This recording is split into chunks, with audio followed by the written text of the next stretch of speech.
Hello there, Alaskans, wherever you are. Welcome to the Must Read Alaska Show, coming to you from somewhere in Alaska. This is the place where we talk about, you guessed it, Alaska, where we keep the mainstream media on their toes and where we are standing up for what's right in a world run by leftists. You can find out more by heading over to mustreadalaska.com and also checking out the Must Read Alaska YouTube channel for some really great content. But first, let's get this party started.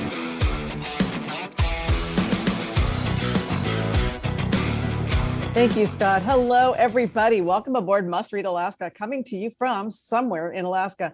You know, today it's Flag Day, and it's also Donald Trump's 75th birthday. I just think it's wonderful that those two things are on the same day, and it reminds me of that picture of him hugging the American flag on the stage. I don't know if you've seen it, but it's pretty hilarious.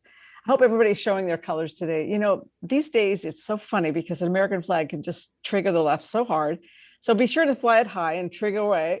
And we just want to thank you to our President Harry Truman, who was a Democrat, who signed this into law so that the 14th of June every year is Flag Day. And it just tells you how far the left has gone since those days. Back in those days, Harry Truman was a good Democrat. He was a great president. And in 1949, he signed Flag Day into law. Today, you could never find a Democrat who would sign Flag Day into law. I want to just say we have a great guest on our show today, guest host Jay McDonald. He was on the show earlier this year to talk about some election irregularities in the 2020 general election. I am so happy that you're back with us today, Jay. Welcome to the show.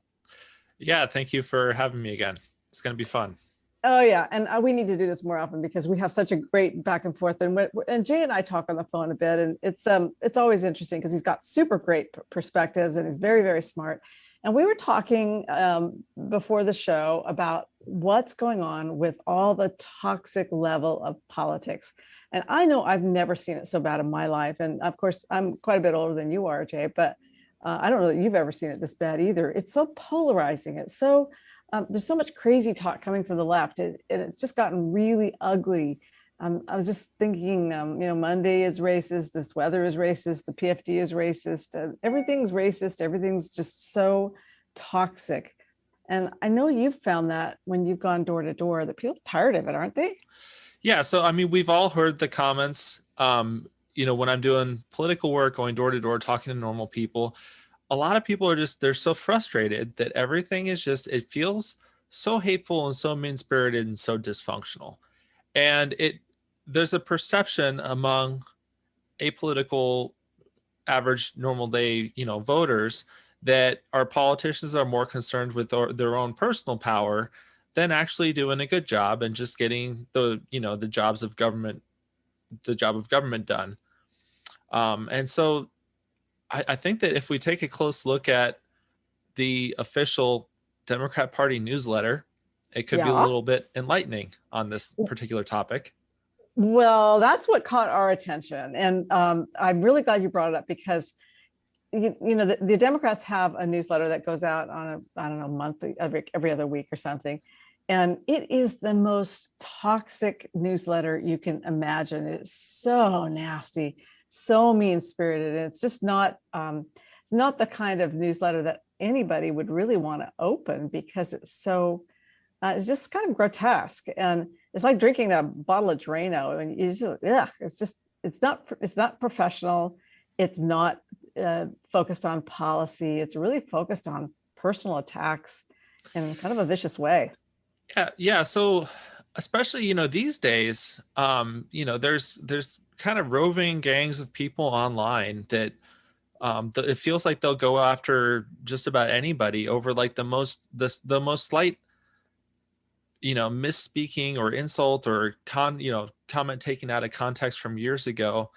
And then while all this culture is going on, I've been getting these newsletters for a long time. Like, this is the official Democrat Party newsletter written by their communications director, and some of the stuff that they're saying in these things, it's kind of shocking to me. And like, I don't know what their distribution list is, but I really wonder if their legislative colleagues down in Juneau are aware of the things that are being said about them by Democrat legislators in the Democrat Party.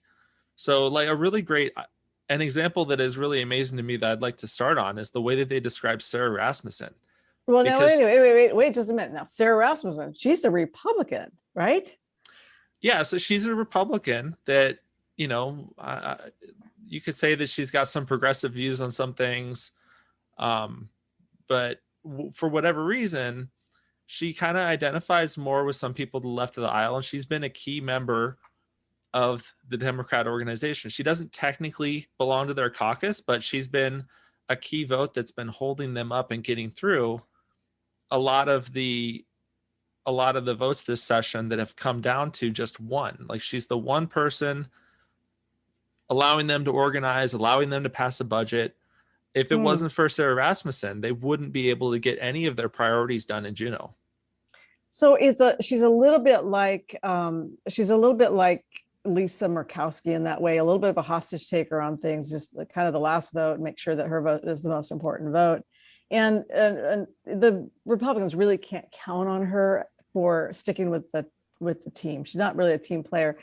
And I noticed that she has a lot more friends in the Democratic Party. She and Zach Fields are really close friends, and she parties with a lot of the Democrats, basically. Yeah, so she's a little bit maybe like the Gabby Ledoux, the Lisa Murkowski type Republican. Okay.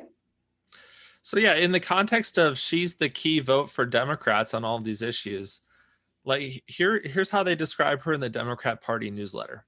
So it says, "Where's Sarah?" is the headline on the paragraph. Now what issue are you in? What year are you in here?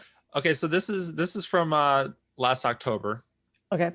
Around election time. So it said, "Back in the good old days, it was a different Sarah who never wanted to be in Juneau.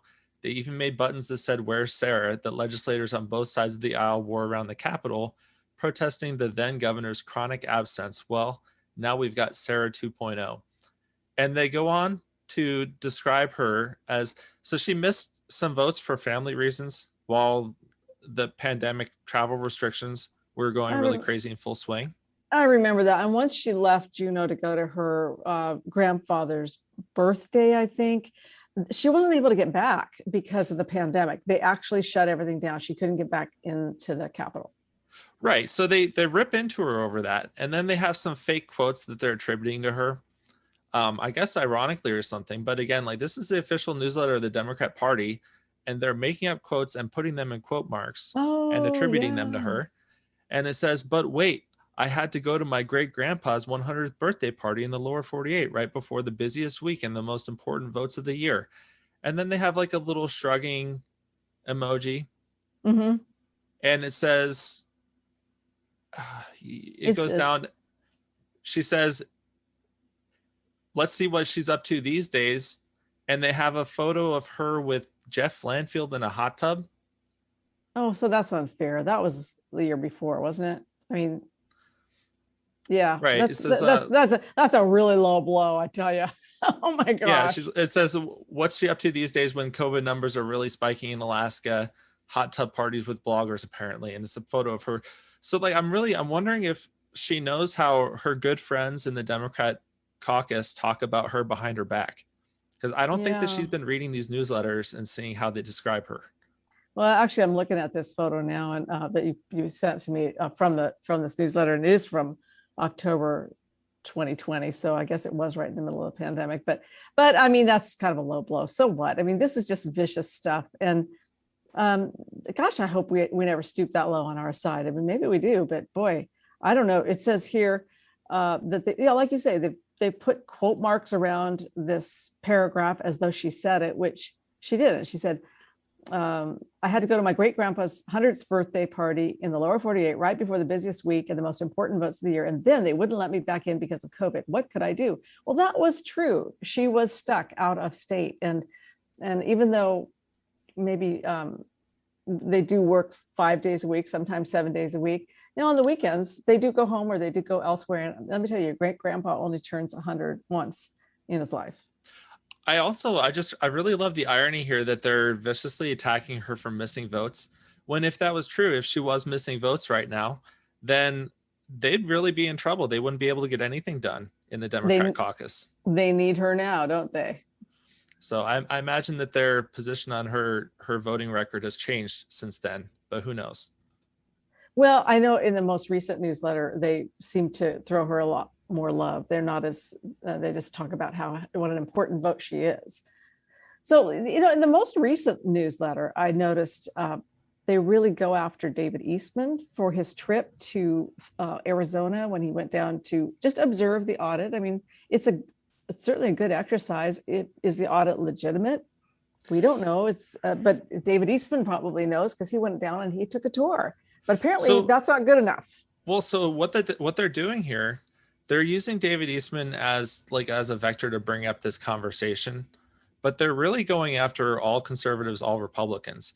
So this whole paragraph, it's so nutty that you can't really take parts out of context. You kind of have to read the whole thing. Okay. So so they have a paragraph in their official newsletter. It says, Bamboo Hunter, according to election deniers, a super secret stash of Chinese ballots were filled out for Joe Biden in South Korea and then smuggled via airplane from Seoul right after the election to Phoenix, where they were somehow absorbed into legitimate ballots and counted. But Trump super secretly put a watermark on mail-in ballots to identify the fraud he just knew was probably going to happen. And the joke's on them, because if the ballots were printed in Korea, they'll have super secret bamboo fibers, which will identify them, and patriots with this kind of a run-on sentence here. With magnifying glasses and ultraviolet lights will prove, all quotes or all caps, that Trump shouldn't just be a civilian playing golf and fending off lawsuits. He should be the president playing golf and fending off lawsuits, or something like that. So, I mean, there's a lot of stuff in there that we could talk about. That's sort of like drunk blogging right there. I mean, for one thing, they really have a problem with their punctuation and so forth. I don't know, I'm not one to talk, but this paragraph is a mess. So I don't know any Republican in professional or casual circles that believes any of these things. And I'm really wondering who they're talking to hear this. And who amongst the Democrats who get this newsletter actually believes that Republicans actually believe this stuff, that there are bamboo fibers printed inside the phony ballots. So it's kind of discouraging, because they go on to say, David Eastman is not going to find fraud, but what he is doing is, and I'm quoting them here, they say he's undermining confidence in our election system. Oh, well, that's really interesting. So, it's really discouraging to see them say this for a number of reasons. First off, there's no confidence in our election system on either side right now, and that's not because of anything that David Eastman did. We just went through 3 years of Russia collusion investigations hosted by the left, and then there have been a number of people on the right that are upset with, and this is a fact, it's not an opinion, that the way that many of these states conducted their elections, for whatever reason, was not in line with state constitutions. No, it wasn't. It's kind of a major issue. It's a huge issue. Right. So if you're a legislator like David Eastman, or any legislator in any of these states, your job is to uphold the state constitution, and your job is to create a system that the public has faith and confidence in. So how do you do that? You need to look at what happened. You need to look at the audits, have audits, and figure out what happened, what worked, what didn't work. Go back, revisit legislation, and improve things so that going forward, we can have a system that everybody trusts, that works. Yeah. And then they're attacking him for doing that. So I went to the Morning Consult poll in January, and I think I've seen recently that the number of people who have faith in our election system is actually sliding further, but only 33% of Republican voters say they trust US elections now. And that was actually a number that was down by 5% over the previous poll done by Morning Consult. Now, interestingly enough, in this poll, this was in January, 92% of Democrats actually thought the 2020 election was free and fair. So we've got a pretty strong divide, a strong difference of opinion about whether or not that election is free and fair. I am a Republican, and I looked at what happened after the election. I started, taking it apart and saying what happened. And attorneys general from all these different states got together and they got legislation passed across these different states to have all mail-in ballots because of the pandemic. So it's supposed to be kind of a one-off thing where everybody's going to get mail-in ballots. And that's what happened in many states where they just said, we're going to mail ballots to everyone. Now, they didn't do that in Alaska. What happened is our lieutenant governor said, listen, we're going to mail ballots to people age 65 and older because that's target market for this virus. And we want to make sure those people are safe.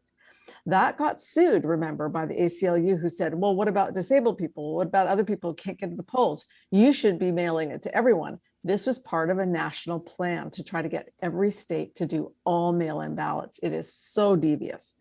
But our lieutenant governor did not fall for that, and the courts didn't either. They said, you know what, we're going to allow the Division of Elections to run the elections the way they see fit. So the ACLU lost that.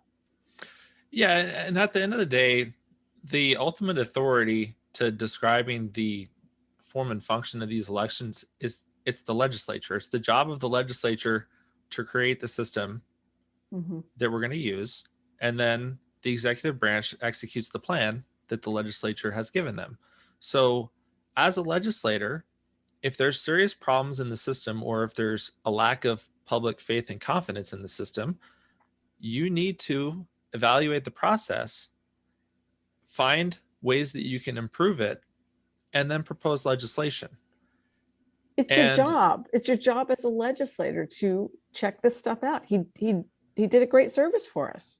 Right. And nowhere in this process does that entail any sort of partisanship, like bias or preference, or, any of those things. So it makes, you have to ask, if we've got a toxic influence that's being disruptive and not being helpful in this process and being hyperpartisan, who is it? Is it David Eastman and other legislators that are looking at what happened, what went wrong, and how can they improve things? Or is it the Democrat Party that is peddling these really wild conspiracy theories and viciously attacking people that are just trying?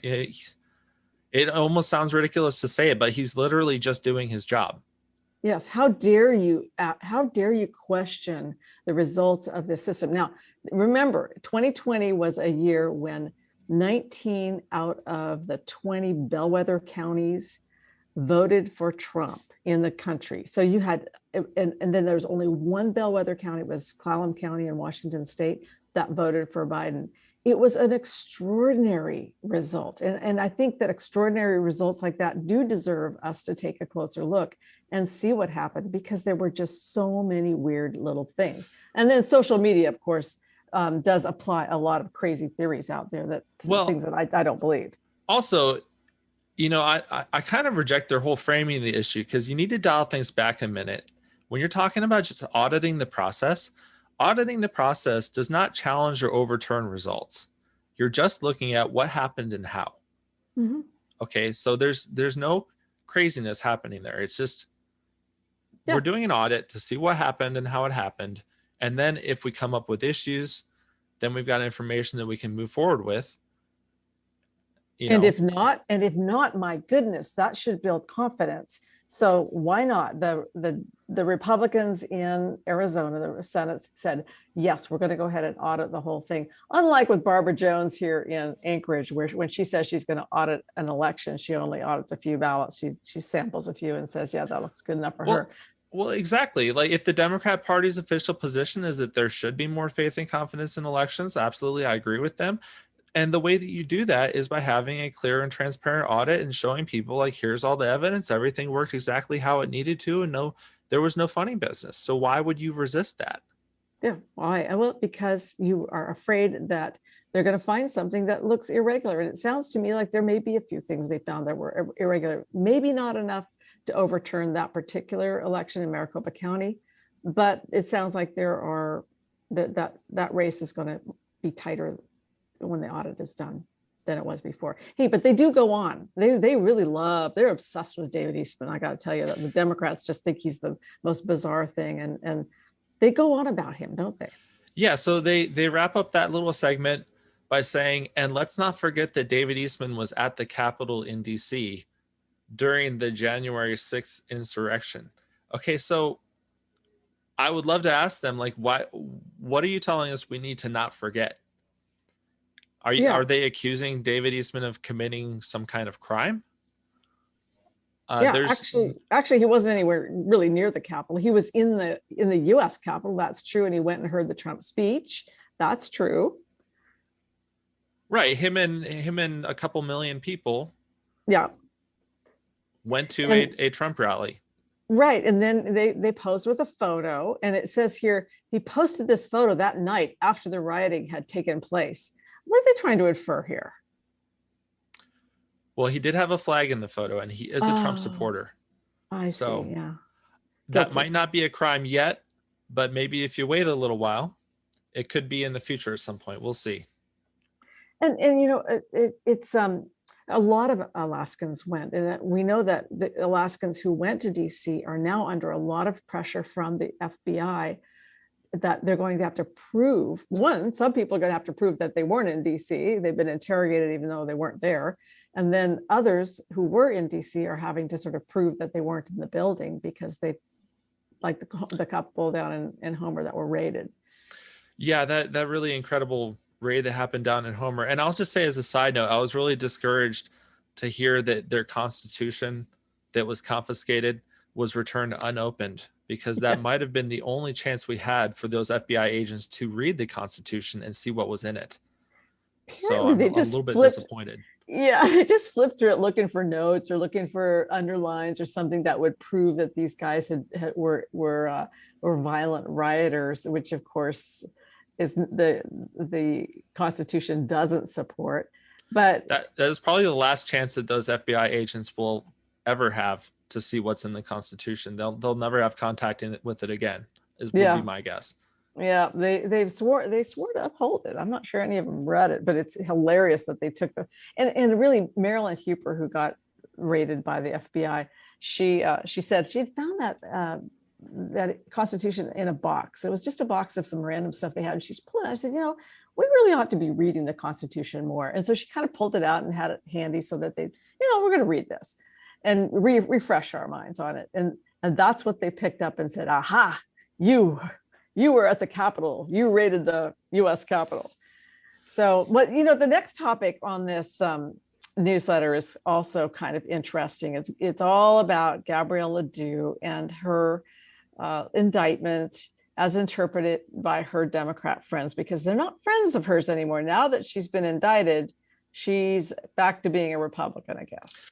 Yeah, so they make a really odd transition from basically saying that there's absolutely nobody should question elections, and if you do, then that's bad or something. But then they bring up the fact that Representative Ledoux is now indicted, I believe. Is that where she's at now? She was indicted? Yeah, on 5 charges. But you raised an interesting point. So in the paragraph before, the Democrats say, how dare you challenge election results?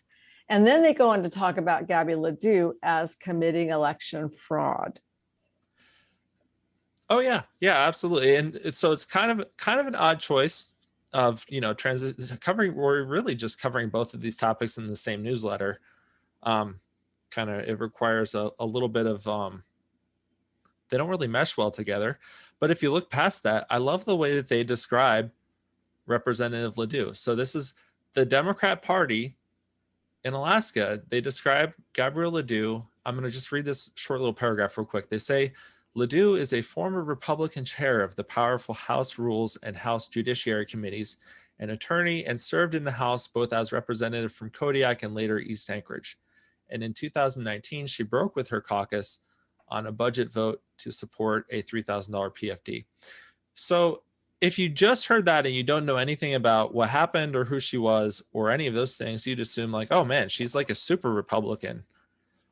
Well, in reality, in her own words, Gabrielle Ledoux has always been a Democrat, and she ran as a Republican so that she could win office in Republican areas. And I'm not trying to disparage her or besmirch her character. That's how she describes her political career. Correct. And when all of these things happened, when she was the former Republican chair of the powerful House Rules Committee, that was her in the Democrat caucus in those positions. she was the most powerful member of the Muskox caucus coalition, which is the breakaway Republicans who caucused with Democrats. Also, let us not forget that Gabrielle Ledoux is a Berkeley Democrat. She went to Berkeley. She's really cradle raised Democrat, and she was a Democrat in Kodiak. And then when she moved to East Anchorage, she moved to Anchorage. She looked around for what district would most suit her. Easiest to win in is the lowest performing district in the state. The lowest voter turnout is the Jay Bear district. Very Republican though, a lot of military people. And so she moved into that district and filed in that district 2 years later. She is a Democrat in sheep's clothing. Yeah. So now that we know all that, the Democrat Party goes on to say, while Republicans are busy looking for voter fraud from China and hunting down an imaginary Democratic cabal of pedophiles trying to overturn a presidential election. What? We can, that's what they say. That I'm reading it up verbatim. This is the Democrat Party communications director putting this out in their official newsletter.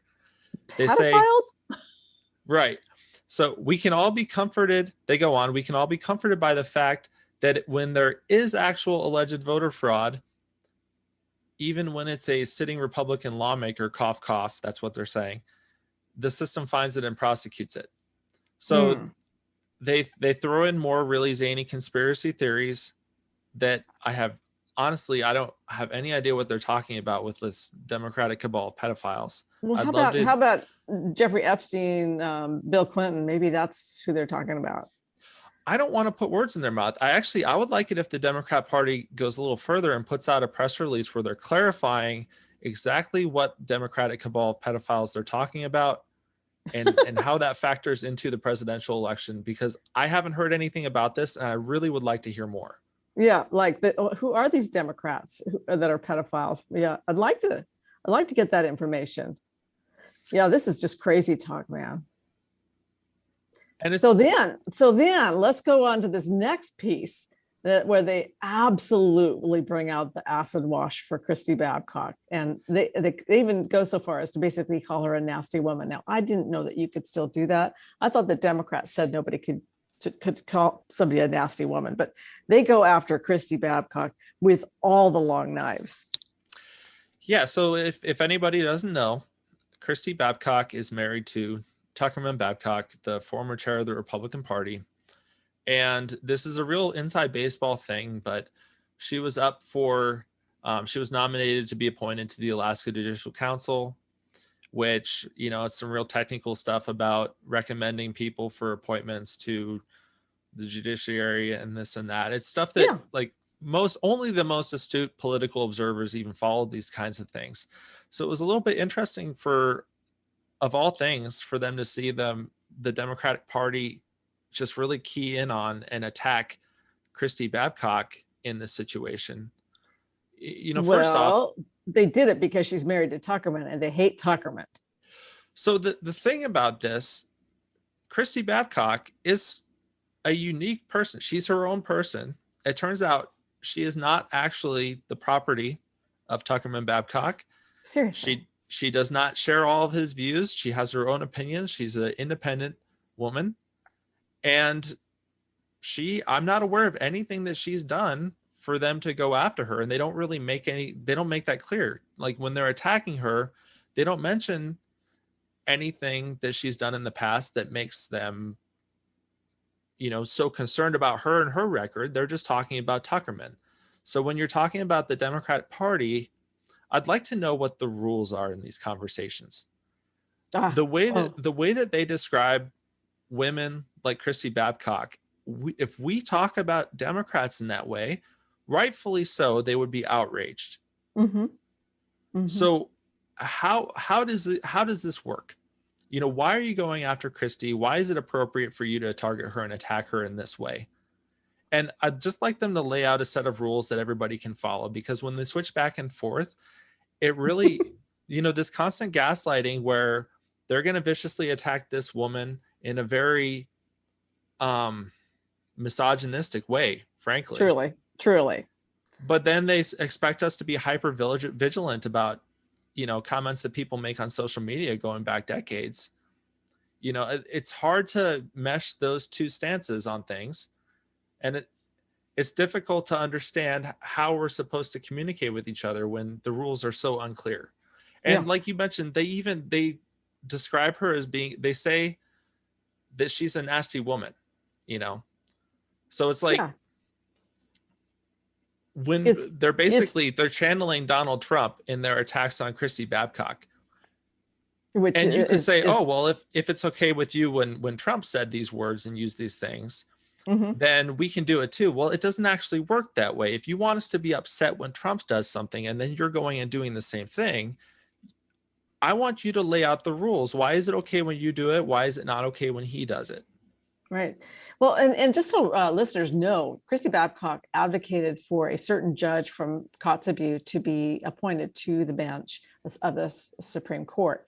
And it was Paul Rotman, who has been a judge out in Kotzebue for a long time. Now, he is Hispanic and he serves in a rural area. And the Democrats are calling him a right-wing extremist judge. And so I don't know where to go with that. He's Hispanic. He serves a rural area. Nobody's ever called him a right-wing extremist judge before, but this is what the official word, the official label from the Democratic Party is that he's an extremist judge.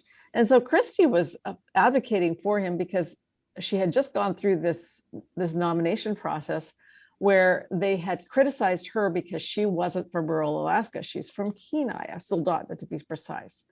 And so Soldotna wasn't a place that they wanted her to be from. They wanted her to be from, off the road system in Nome or Diomede or someplace else. So she did get through on her own merits, and it was a fairly close vote, but she's on the Judicial Council, and then they're in the process of picking the new Supreme Court justice to replace Justice Bolger. And she advocated for Paul Rotman, a rural judge from rural Alaska. But boy, they just went nuts on him, and they went nuts on her. This is where it comes in, like the really confusing, the shifting goalposts, the shifting standards. When she was up for confirmation, they said that she absolutely should not get it because rural representation is our priority. Mm-hmm. And then so she ended up getting appointed for various reasons. And then she says, okay, well, if rural representation is a priority, I have a preference for this judge. And that's what they're attacking her for. Like just a moment ago, the people that said the rural community member we need to have that representation. That's our priority. That's the standard that they gave her. And then when she ran off of that and she endorsed this person who met those standards that were given to her by the Democrat Party, then they're viciously attacking her, calling her a nasty woman. Mm-hmm. These guys are incredible. So this newsletter, how do we get on the list of it? Can anybody get on the list for this newsletter, or is it for special people or what? It's for very special people who go to the Democrat Party website and sign up for their newsletter. Because again, all of these things are official communications published by the paid professional official Democrat Party communications director. So if you want to hear all about how Sarah Rasmussen is hot tubbing with Jeff Lanfield and Democrat pedophile cabals working the presidential election, then sign up for the Democrat Party communications director's newsletter, and they will tell you all about it, I assume, at some point in the future. Maybe who knows what we can find next month in the next edition. Well, we're going to do this again, and I really appreciate you being on the show. This has been so fun to go through this newsletter with you. It's just it's really something that I open up now and then, and I just look at it, I shake my head, and I think the writing is okay, but it's just so caustic. It's so nasty. Does anybody ever really read it? And people I would encourage everyone to sign up for this newsletter, and I would encourage them to read it when it comes out, and then as they're reading it, to think in their mind, who's the adult in their room? Who's the person that's being toxic? Who really wants to make things better, and who's making things worse? Are these people uplifting the political dialogue and the conversation or not? Oh, heck no. Heck no. So everybody, before we go, if you really want to get a good newsletter, go over to mustreadalaska.com and sign up for the Must Read Alaska newsletter. Now, I am not the official spokesman for the Republican Party. I am just an independent writer, and it's an independent newsletter with an independent blog attached to it. And if you go there, during the legislative session, you'll also get the Club MRAC, which is the legislative report. Now we're kind of past that now, but we'll start that up again in January.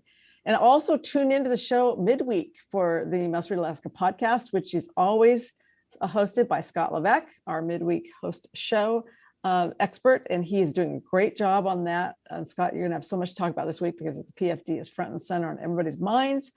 And if you're a supporter of Must Read Alaska, thank you so very much. You're the one who makes it possible for us to stand up for what's right in Alaska. So if you'd like to help us out, go to the donate button on the right side over at mustreadalaska.com, and we'll keep staying strong and independent and thoughtful and showing the liberal activist news media for what they are. Until next week, everybody, we're signing off from somewhere in Alaska.